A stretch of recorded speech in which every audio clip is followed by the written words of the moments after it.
Now, once we have defined the center of mass, what we can do is we can also define coordinates of the individual particles or a system of particles in something called a center of mass frame, right? So where basically what we choose is we choose the origin of our coordinate system as the center of mass, and that way the relationship, the relationship between individual particles becomes fixed, or we know exactly how it's going to change, and that simplifies the problem a lot, right? And also, if that is, if we know where the center of mass, and if we are looking, or if the center or the origin is already shifted in the center of mass frame, right? Then all we have to worry about is motion of the center of mass, right? The relation of the individual particles does not matter in that case. Okay, so let us see how we can do that. So again, if I have the x, y, and z axis, right, and let us say we have here we have two particles, and of course we can extend this to any number of particles. Let us call them particle 1, particle 2, r1, r2, and of course there is a, we can also define the position coordinate between 1 and 2, right? So then let's give them mass m1 and m2, right? So then let's first find out the center of mass of the system. So center of mass of the system, RCM, is m1 r1 plus m2 r2 upon m1 plus m2, right? This is the case, and as you can see, the center of mass is going to be somewhere on the line connecting this. So we can write this down as, so let's say the center of mass RCM, right, which is given as this. Okay, and now this is the center of mass there. Then now I can also write down the distances. So I'll write it as r1 prime and r2 prime. So the vectors here,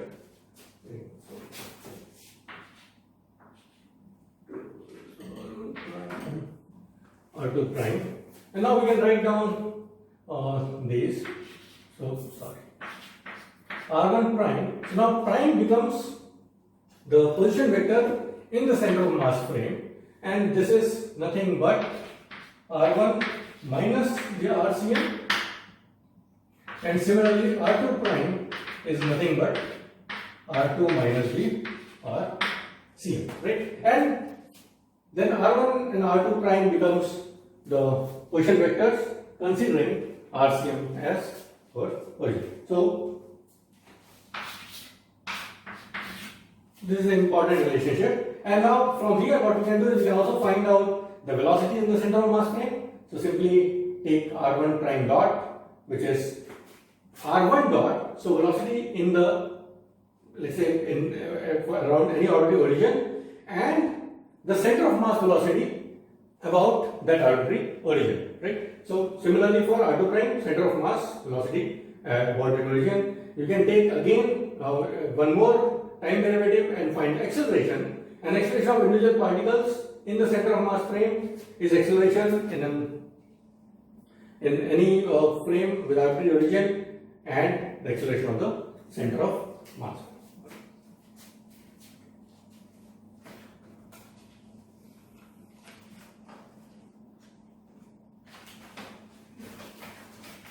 So now what I do is I'll finish this topic by considering another example which is solved in the book, and it's an interesting example because it actually conveys the power of the center of mass coordinate system.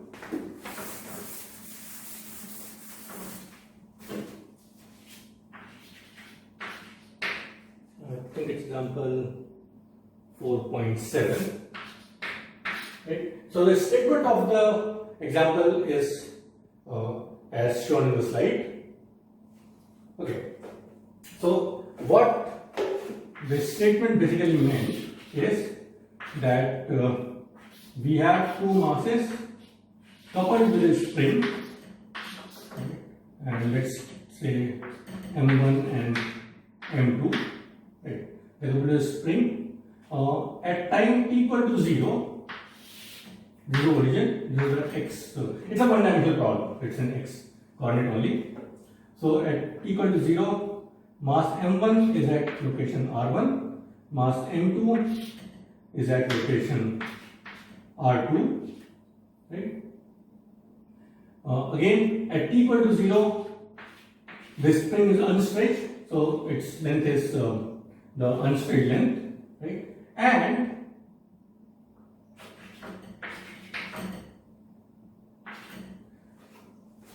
right after t equal to 0, this mass M1 has been given a kick such that it starts moving the velocity v0, whereas M2 is just right after that instead is stationary, and we have to find out what is the motion of this entire system. Right? Okay. So first thing, what we'll do is we'll find the center of mass for the system, which again would be RCM. And since the button here problem now, I don't have to worry about the vector sign. Right. So I'll write it M1 R1 plus M2 R2 over M1 plus M2. And I'm sorry, in the problem, the masses are considered to be of the same magnitude. So that means M1 equal to M2. So this will simply cancel out and give me 2 here. So the center of mass is basically R1 R2 over 2. Right? R1 plus R2 over 2. So R1 plus R2 by 2. So somewhere here, let's take this as the RCM as in relation to this origin. Right? And now what we can do is we can write down the positions of two masses, well, 1 and 2. So now instead of M1 and M2, I'll write it as 1 and 2 of mass M. Right? We can write this position, right? And we know how to write this position. R1 prime is simply R1 minus RCM. So R1 plus R2 by 2, which is nothing but R1 minus R2 by 2. And R2 prime is R2 minus RCM, which is again nothing but R2 minus R1 by 2, and I can also write it as R1 prime. So what we can see right away is that from an orbital origin, mass 1 was at distance R1, mass 2 was at distance R2, right? However, if I go into center of mass frame, then with respect to the center of mass, these two masses are always going to be in the opposite direction. So R1 prime is always equal to R2 prime, but in the other direction. So R2 prime is equal to minus R1 prime. And similarly, what we will see from here is, if we differentiate, then at any instant, velocity of the second mass v2 prime in the center of mass frame is always going to be opposite to the v1 prime, and similarly the acceleration equation will turn out to be. Okay. Now this is the case, then let us say that once we give the kick to this mass and it starts moving instantaneously with velocity v0, the length of the spring, right? Just when it starts moving, there will be a stretch in the length of the spring, and that stretch, let's say, is delta x. So,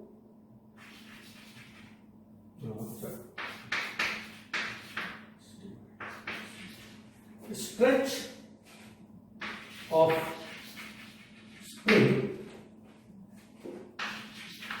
after t equal to 0, right, is delta x, and this will be equal to upwards. R1 and R2 are going to change, right? So this is equal to R1 minus R2 minus L, right?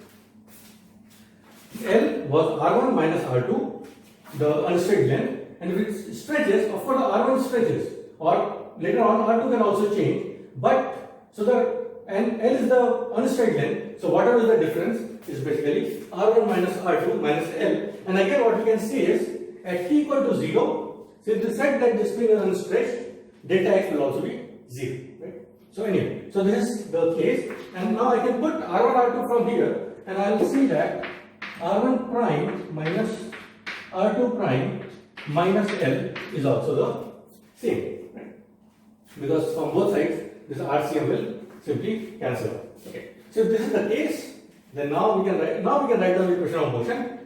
So equation of motion, and we'll use some prior knowledge here. We know the spring motion, so we'll simply write down the equation of motion for that, and we'll write it down in the center of mass frame. So m r1 prime double dot is minus k delta x, where k is the spring constant and delta x is the instantaneous stretch in this, and this will be then minus k r1 prime minus r2 prime minus L. Similarly, m r2 prime double dot will be just opposite of it, so negative sign will become plus sign, k r1 prime minus r2 prime minus L. Okay, so this is the equation of motion, and now all that remains is to solve it. Again, we are not going to discuss how to solve this equation of motion. All we are going to do is use the known solution for this. So now what we can do is, one can subtract these two. So I can write down m r1 prime minus r2 prime is minus 2k r1 prime minus r2 prime minus L. Let r1 prime minus r2 prime minus L, this term, be equal to some other parameter u. Right? It's just a technique to solve these kind of equations. U. Then differentiating, we'll see that r1 prime dot minus r2 prime dot is equal to u dot, and r1 prime double dot minus r2 prime double dot is equal to u double dot, right? Which is same here. So from here, putting it there, we'll get mu double dot, and our new variable is minus 2k u. Okay? And now this is the standard equation for a mass connected to a spring. We can write the solutions for this. U of t as a sine omega t plus b cos omega t. Right? This is a standard solution where omega is square root of 2k by m. Right? There is a 2k here, there is a mass here. Omega is the characteristic frequency defined here. So we can write it down like this. Once we are done here, all we have to do is find out A and B, and A and B can be found using initial conditions. So let's say at t equal to 0, right? Because we know the system at t equal to 0, and now we want to solve it for any other t. At t equal to 0, we know that we know that u0, where u is defined like this, at t equal to 0, this thing r1 prime minus r2 prime minus L is simply 0, because the spring is unstretched, so r1 prime minus r2 prime is simply equal to length of the spring, right? So this is equal to 0, and this implies, if we put it here, that v equal to 0, right? Similarly, we can find out what is the initial velocity at t equal to 0. So at t equal to 0, again, in the system, r1 dot minus r2 dot, right? And r2 dot is 0, r1 dot is simply v naught, right? So this is v naught, and if that is the case, then we will see that we can should solve it, that A becomes v naught over omega, right? So from initial conditions, we can find the values of A and B, and once we have the values of A and B, then we again write down our equation u of t as v0 over omega sine omega t, and u of t is v0 cos of omega t. So this is the solution in variable u. Okay? However, we don't want the solution in variable u, we want the solution in variable r1 and r2 or r1 prime and r2 prime. Right? So we can solve it slightly more. Let us do that. So now we'll connect it to the velocities of and the positions of the individual masses 1 and 2, right? And for that, what we need is this. So sorry, this is u dot, right? So let me find out what is my u dot, right? U dot is nothing but, well, it's r1 prime minus r2 prime, so it's v1 prime minus v2 prime, right? This is my u dot. Also, we know that r1 prime is equal to minus of r2 prime. That means v1 prime is equal to minus of v2 prime, right? If this is the case and this whole thing is equal to v0 cos omega t. So this implies v1 prime is nothing but half v0 cos of omega t, and v2 prime will be then negative half of v0 cos of omega t. So this way we can find velocity of 1 and 2 in center of mass frame v1 prime v2 prime. This is center of mass frame. Now can we find out the laboratory frame with respect to this origin O? Yes, we can, because we already know that r1 prime is simply r1 minus rcm. So v1 prime is going to be v1 in lab frame minus vcm, right? The center of mass velocity. So v1 in the lab frame then, or that's what we call as lab frame, then can be written as half v0 cos omega t minus, not minus here, plus, because it comes on this side, plus vcm, right? And now what is vcm? So vcm now we'll find out from our initial conditions. RCM is this, which we already knew. So let me write it down here. We wrote down RCM as R1 plus R2 by 2. So VCM in that case will be simply V1 plus V2 by 2 in the laboratory frame. And now VCM at t equal to 0, V1 is V0, V2 is 0, so V0 by 2, right? However, since the system is a combined system now, right? So only for the center of mass, right? With the inertial force acting on the center of mass, right? So the velocity of center of mass cannot change. There cannot be any acceleration. There is no force on the center of mass, right?